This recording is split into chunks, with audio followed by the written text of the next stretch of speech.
Hello and welcome to ISKAN IES. Let's read and understand this column word by word in India, looking beyond the binary to spectrum. नमस्कार दोस्तों, स्वागत है आपका हमारे इस YouTube channel ISKAN IES पे। आज हम लोग इस कॉलम को in India looking beyond the binary to spectrum word by word समझेंगे। इन द सेम कॉन्टेक्स्ट हम लोग समझेंगे कि इस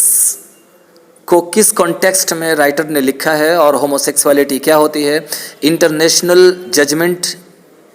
होमोसेक्सुअलिटी से रिलेटेड, समलैंगिक विवाह से संबंधित क्या है, इंडियन सिनारियो क्या है। और कंक्लूजन से पहले हम लोग, आप वीडियो के साथ बने रहिए, हम लोग बेहतरीन से समझेंगे LGBTQ+ कम्युनिटी को अच्छे से। चलिए हम लोग वीडियो शुरू करते हैं। In India looking beyond the binary to spectrum, इस हेडिंग के अंदर राइटर कहना चाहते हैं कि अब भारत को भी ज़रूरत है कि वो बाइनरी से ऊपर उठकर देखे। बाइनरी मतलब future, mainly male and female की जो शादी होती है उससे ऊपर के मतलब ऊपर उठ कर देखे, बियॉन्ड देखे। बियॉन्ड मीन्स आई मीन जो मेल एंड फीमेल, यही दो कम्युनिटी को ज़्यादा वैल्यू दिया जाता है। तो अब भारत को ज़रूरत है कि स्पेक्ट्रम की तरफ देखे। स्पेक्ट्रम बोलते हैं जिसके और भी भेद हो सकते हो, मतलब और भी कई प्रकार संभवतः हो सकते हैं, उसको स्पेक्ट्रम कहा जाता है। तो जनरली जेंडर के और भी बहुत सारे भेद संभवतः हैं और दुनिया ने, इंटरनेशनल लॉ ने उन सबको मान लिया है। तो अब ज़रूरत है कि भारत भी मान ले। A delay in the provision of marriage rights to same-sex couples would fall of constitutional guarantee judgments. इस पूरी लाइन के अंदर राइटर कहना चाहते हैं कि देखो, समलैंगिक विवाह से संबंधित जो अधिकार हैं उनके प्रोविजंस, उससे जो रिलेटेड प्रावधान बनाए गए हैं अगर या बनाए जाने वाले हैं, उसमें अगर ज़रा भी देर होती है तो वो एक तरह से कॉन्स्टिट्यूशंस के अंदर जो अधिकार गारंटेड हैं, right to marry, right to choose life partner, इससे रिलेटेड जो आर्टिकल हैं हमारे कॉन्स्टिट्यूशन के अंदर, उसका ये उल्लंघन होगा। फॉल मीन्स मतलब उल्लंघन होगा। और वो बहुत सारे जजमेंट जो इंटरनेशनल लॉज के हैं और इंडिया के अंदर भी, जिससे कि इसमें एग्जाम्पल दिया गया है, उस जजमेंट के उल्लंघन ही उसको माना जाएगा।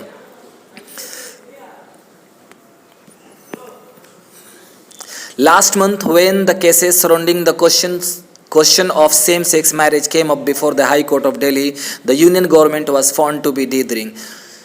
पिछले महीने जब समलैंगिक विवाह से संबंधित दिल्ली हाई कोर्ट के सामने एक केस आया, उस समय केंद्रीय सरकार झिझकती हुई पाई गई। The Solicitor General of India made himself available only to request the court to have the matter adjourned on the ground that it was not urgent. Solicitor General,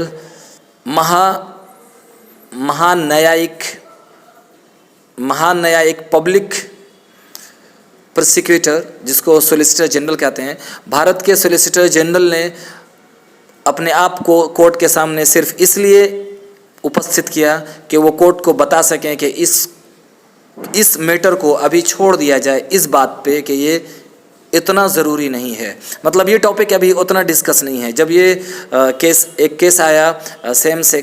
sex marriage से related, तो उसके बारे में जो solicitor general हैं उन्होंने सिर्फ आकर कोर्ट में ये कहा कि अभी इस पर बात या बहस ना की जाए और इसे कोर्ट में अभी बातचीत ना चलाई जाए, क्योंकि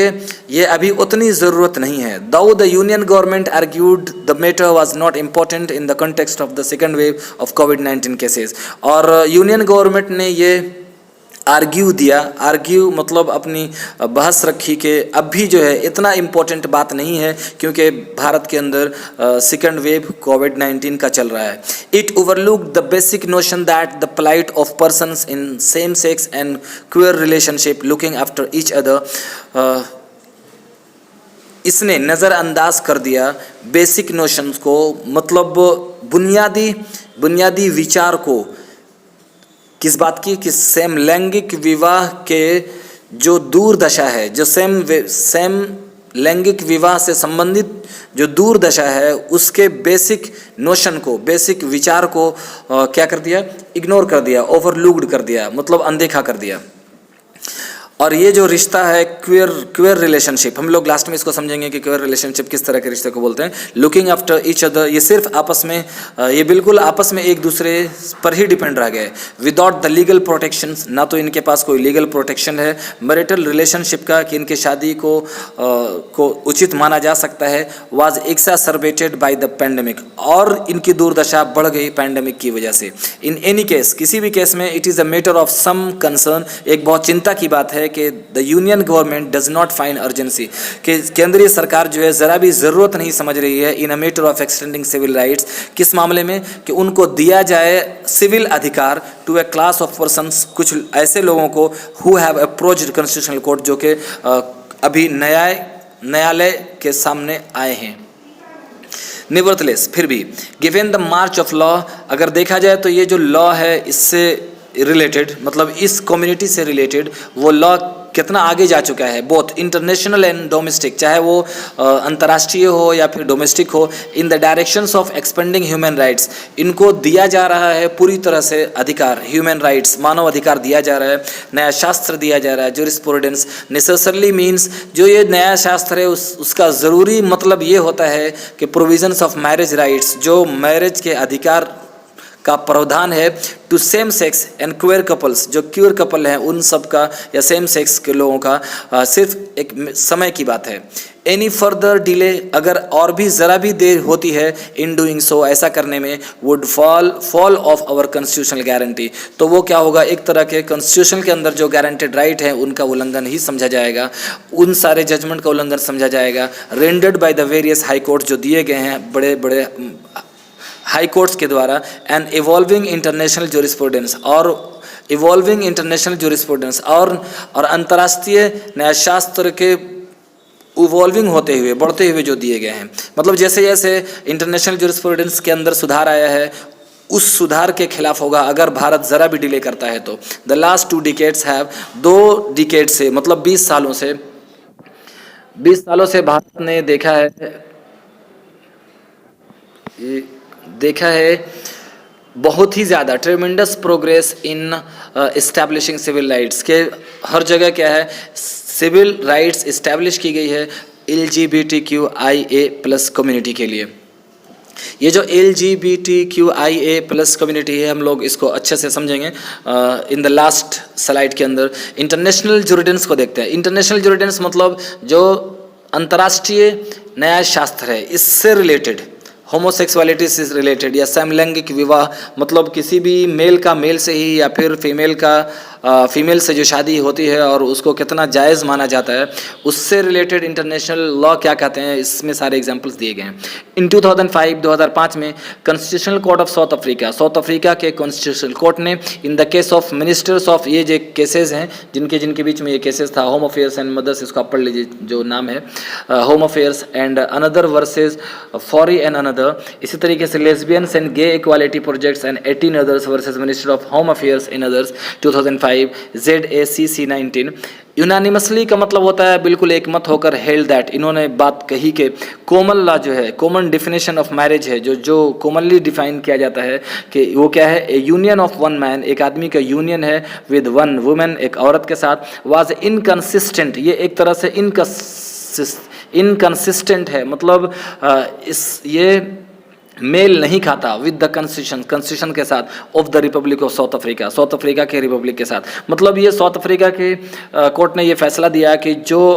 आपने एक जो डिफिनेशन दिया है कि सिर्फ शादी मैन की वुमेन से होगी और वुमेन की एक मैन से होगी, तो ये जो शादी है ये सिर्फ और सिर्फ उन्हीं पर ये डिफिनेशन सिर्फ फिट होती है, तो ये इनकंसिस्टेंट है, मतलब ज़रा भी मेल नहीं खाता है हमारे रिपब्लिक ऑफ साउथ अफ्रीका के कॉन्स्टिट्यूशन से जो बने हैं 1996 के अंदर। कॉन्सिक्वेंटली इसके बाद the parliament of south Africa के पार्लियामेंट ने वाज गिवन, पार्लियामेंट दी गई, यानी साउथ अफ्रीका के पार्लियामेंट को दिया गया 12 months to amend the marriage act, जो मैरिज एक्ट है उसको सुधारने के लिए 25 of 1961 यानी 96 इस मैरिज एक्ट को सुधारने के लिए समय दिया गया। Fehling which the marriage act would stand amended, जिसके बाद क्या कि मैरिज एक्ट सुधारा गया बाय वर्च्यू ऑफ डिसीजन लेकर कॉन्स्टिट्यूशनल कोर्ट के द्वारा टू इंक्लूड द वर्ड्स, उसमें वर्ड शामिल किया गया स्पोज का, यानी हस्बैंड को हटा के स्पोज का वर्ड उसमें डाला गया। स्पोज में कोई भी हो सकता है, मतलब हस्बैंड मेल के अलावा और भी कोई भी हो सकती है, स्पोज मतलब कोई। आफ्टर द वर्ड्स और husband, as a result of the verdict की वजह से, यानी जो फैसला है उसकी वजह से, द सिविल यूनियन एक्ट 2006 का जो सिविल यूनियन एक्ट था वो इनेक्ट हो गया, enabling the voluntary union of 2 persons. इसमें क्या कर दिया गया, सक्षम बना दिया इसने कि 2 लोग जो चाहत रखते हो शादी करने की, किसी से भी 18 ईयर्स ऑफ एज, जो 18 साल के एज के हों, बाय वे ऑफ मैरिज वो कर सकते हैं। इन 2007 दूसरा एक इंटरनेशनल लॉ है जिसका एग्जांपल दिया गया है कि 2007 के अंदर ऑस्ट्रेलिया में the forms of civil rights of queer community का जो सिविल राइट्स है उसको बतलाया ऑनरेबल माइकल क्रिबी, जो कि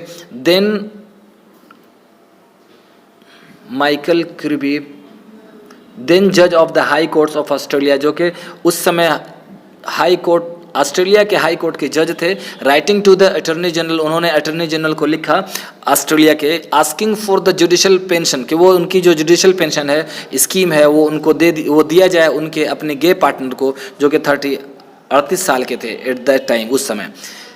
आफ्टर इनिशियल अपोजिशन, शुरू में तो उनका विरोध हुआ फ्रॉम द फेडरल गवर्नमेंट से कि the same sex relationship equal treatment in Commonwealth laws, यानी इसमें in the same sex relations के वहाँ पे, यानी उस समय नहीं दी जाती थी सेम सेक्स रिलेशनशिप को इक्वल ट्रीटमेंट नहीं दी जाती थी, जैसे कॉमनवेल्थ लॉज के अंदर, जनरल लॉ रिफॉर्म्स के अंदर 2008 में। अब जनरल लॉ रिफॉर्म एक्ट 2008 में जो आया, केम टू बी इनेक्टेड, जो से इनेक्ट किया गया, मतलब लागू किया गया, टू प्रोवाइड इक्वल इंटाइटलमेंट, जिसमें बराबर अधिकार दिया गया for same sex couples in matters of inter alia social, यानी इस सेम सेक्स कपल को बराबर अधिकार दिया गया। सिक्योरिटी से रिलेटेड, एम्प्लॉयमेंट और टैक्स से रिलेटेड, उन सबको बराबर अधिकार दिया गया। सिमिलरली इन इंग्लैंड के अंदर एक और एग्जांपल है, इंग्लैंड एंड वेल्स के अंदर, कि marriage same sex couple marriage act 2013, उसने इनेबल किया सेम सेक्स कपल्स को to marry in civil ceremonies, कि वो शादी किया जा सके सोसाइटी के अंदर और विद रिलीजियस राइट्स, और पूरे धार्मिक रीति रिवाज के साथ। मोर रिसेंटली, हाल में ही, इन 2015 में the supreme court of the United state को सुप्रीम कोर्ट ने डिसाइड किया कि फंडामेंटल राइट्स शादी करने का जो कि गारंटेड है सेम सेक्स कपल्स को भी। द केस ऑफ ओबर्ज, ये केस का नाम है, फेल वर्सेस हॉज, उन्होंने बताया कि उस केस में बताया कि उसने एक लैंडमार्क जजमेंट दिया, बहुत ही महत्वपूर्ण जजमेंट दिया, जो कि शिफ्ट था इन द अमेरिकन पोजीशन, एक अमेरिकन पोजीशन के अंदर, and allowing same sex marriage को एलो किया गया टू बी रिकॉग्नाइज्ड, कि उसे पहचाना जाए, and treated on a par with opposite sex marriage, और उसी तरह से उसको ट्रीट किया जाए जैसा कि अपोजिट सेक्स मैरिज में ट्रीट किया जाता है। वाइल डूइंग सो, ऐसा करते समय the supreme court of United state ने हेल्ड किया कि अगर इनकार किया जाता है मैरिज राइट्स का सेम सेक्स कपल्स को भी, तो वो एक तरह का ग्रेव, मतलब बहुत बड़ा और कंटिन्यूइंग नुकसान है, सर्विंग टू डिसरिस्पेक्ट, जो कि एक बिल्कुल अनादर लाता है और उसे सबऑर्डिनेट समझता है, नीचे समझता है गेज लोगों को और लेस्बियन को। अक्रॉस द वर्ल्ड, पूरी दुनिया में, द रिकॉग्नाइजेशंस ऑफ अनइक्वल लॉज, वो उन सब की पहचान जो अनइक्वल हैं, बराबर नहीं है, जो कि डिस्क्रिमिनेट करते हैं अगेंस्ट LGBTQIA+ कम्युनिटी को। देखो एल मतलब लेस्बियन, आप इसको समझते हो कि वर्ड लेस्बियन के लिए एल मतलब those females who are attracted to female partner, जो मेल पार्टनर्स एक दूसरे के प्रति अट्रैक्ट होते हैं, उनको एल बोला जाता है, लेस्बियन बोला जाता है। और जी फॉर गे, इसका मतलब होता है, गे मतलब जो ऐसे मेल जो मेल की ओर आकर्षित होते हैं। बी ये इसके अंदर बाइसेक्सुअल है, मतलब ऐसा व्यक्ति या मतलब ऐसा मेल जो या तो मेल के तरफ भी या फीमेल दोनों के तरफ वो अट्रैक्टेड हो जाता हो। सेम केस में फीमेल भी हो, ऐसा हो सकती है कि वो बाइसेक्सुअल हो, वो मेल की तरफ या फीमेल की तरफ, दोनों की तरफ हो सकती हो। टी फॉर ट्रांसजेंडर है, ट्रांसजेंडर मतलब ऐसा जेंडर जो बाद में चल करके बदल गया हो, वो उसमें परिवर्तन आ गया हो या तो खुद उसने करा लिया हो। क्यू ये शो करता है क्यूअर मतलब होता है ऐसी कम्युनिटी जो मेल एंड फीमेल के अलावा हो, वो किसी भी तरह के विचित्र हो सकती है। क्यूअर मतलब विचित्र होता है, मतलब ऐसे जिसमें समझ में ना आए। इंटरसेक्सुअल का मतलब होता है जिस समय बच्चा वो पैदा हुआ था उस समय उसे लोग बता नहीं पा रहे हो कि ये है किस में, मतलब ये डिफाइन नहीं किया जा रहा है कि वो मेल है या फीमेल है, वो दोनों तरफ डिसाइड नहीं कर पा रहे हैं लोग, तो उसको इंटरसेक्सुअल कहते हैं। मतलब ये कि जिसमें मेल और फीमेल के बॉक्स में उसे ना रखा जाए। ए शो करता है एसेक्सुअल को, मतलब ऐसे व्यक्ति या ऐसी फीमेल जिसमें ज़रा भी सेक्स प्रति ज़रा भी क्या हो, उसका रुझान ही ना हो, मतलब उसका अट्रैक्शन ना हो किसी के तरफ भी, या हो भी तो बहुत कम हो। इसमें जो प्लस का वर्ड है, प्लस का मतलब होता है कि इस जेंडर के अंदर और भी जोड़े जा सकते हैं, और भी कई तरह के जेंडर आ सकते हैं जो LGBTQIA में प्लस हो सकते हैं। प्लस में जैसे कि एक और जेंडर है जिसको हम लोग क्या पैन सेक्सुअल बोल सकते हैं। पैन मतलब ये कि ये ऐसे वो लोग होते हैं जो किसी भी तरफ, पैन मतलब ऑल जैसे पैंडेमिक के मतलब सब जगह फैला हुआ, तो उसको हम क्या बोलते हैं पैन मतलब पैन सेक्सुअल, ऐसा जो किसी भी तरफ आकर्षित हो, चाहे वो लेस्बियन की तरफ हो, गे की तरफ हो, बाइसेक्सुअल हो, ट्रांसजेंडर हो, क्यूअर हो, मतलब सब की तरफ वो अट्रैक्टेड हो सकता हो, उसको हम लोग पैन सेक्सुअल बोलते हैं। अभी उसको ऐड नहीं किया गया, और भी बहुत सारे कम्युनिटी को ऐड किया जा सकता है। has acted as a trigger to reform and modernize legal architecture to become more inclusive and equal। मतलब दुनिया के अंदर, पूरी दुनिया में अगर देखा गया कि जो अनइक्वल लॉज थे, जो कि डिस्क्रिमिनेट करते थे इन सारी कम्युनिटी के लिए, वो सारे के सारे रिफॉर्म की ओर चले आए, मॉडर्नाइज किया गया उनको, और उसमें लीगल आर्किटेक्चर जोड़े गए, और उसको ज़्यादा के ज़्यादा इंक्लूसिव किया गया और सभी को लिए बराबर किया गया। Courts and civil rights, courts और सिविल राइट्स क्या कहते हैं? भारत के अंदर शादी की जाती है under personal law, personal laws के अंतर्गत, मतलब such as Hindu marriage act है 1955 का, इंडियन क्रिश्चियन मैरिज एक्ट है 1872 का, मुस्लिम पर्सनल लॉ शरीयत का जो लॉ है वो है जो एप्लीकेशन एक्ट 1937 है। इसी तरह से और भी हैं, मतलब पर्सनल लॉज हैं इंडिया के अंदर। And present through same sex, और वो क्या करते हैं, प्रेजेंट करते हैं कि दो सेम सेक्स, क्या प्रेजेंट करते हैं कि अगरचे सेम सेक्स और क्यूअर सेक्स जो है marriage are not clearly recognise. India में इससे ज़रा भी पहचान नहीं है। We are not bereft of judicial guidance, मतलब इनकी पहचान नहीं है। हालांकि पहचान इसलिए नहीं है कि ऐसा नहीं है कि हमारे पास कोई जुडिशल गाइडेंस नहीं है, मतलब वी आर नॉट bereft, मतलब ऐसा नहीं है कि हम एकदम उदास पड़े हैं कि हमारे पास जुडिशल गाइडेंस नहीं है। इन द केस ऑफ, जैसे कि केस ऐसे केसेस हैं और उसके लिए भी बहुत सारे गाइडेंस हैं, जैसे कि Arun Kumar and Sarija versus the inspector general of registration and ORS others जो है, WPMD N4125 ऑफ 2019 एंड WP, सब केसेस के नाम है, आप इसको पढ़ लो। इस मदुराई बेंच ने मद्रास के हाई कोर्ट ने क्या किया, इम्प्लॉयड किया एक बहुत ही बेनिफिशियल और जो पर्पस वाला इंटरप्रिटेशन दिया, मतलब समझाया। होल्डिंग दैट, इसमें ये टर्म देते हुए कि जो टर्म वर्ड ब्राइड का प्रयोग करते हैं, जो मेनली लड़की के लिए यूज़ होता है अंडर हिंदू मैरिज एक्ट 1955 के अंदर, वो इंक्लूड्स कर सकता है ट्रांस वुमेन को भी और इंटरसेक्स पर्सनस को भी, मतलब जो मेल एंड फीमेल के अलावा हो उसको भी, आइडेंटिफाइंग एज वुमेन, मतलब उसको भी औरत की तरह स्वीकार कर सकता है। देयर फॉर अ मैरिज सोलोमनाइज, अब जो शादी क्या है, शादी क्या, इसीलिए शादी जो है की गई बिटवीन मेल और ट्रांस वुमेन के दौरान के बीच, both professing the Hindu religion, यानी वो जो कि हिंदू रिलीजन से दोनों मानते थे, is deemed to be valid, उसे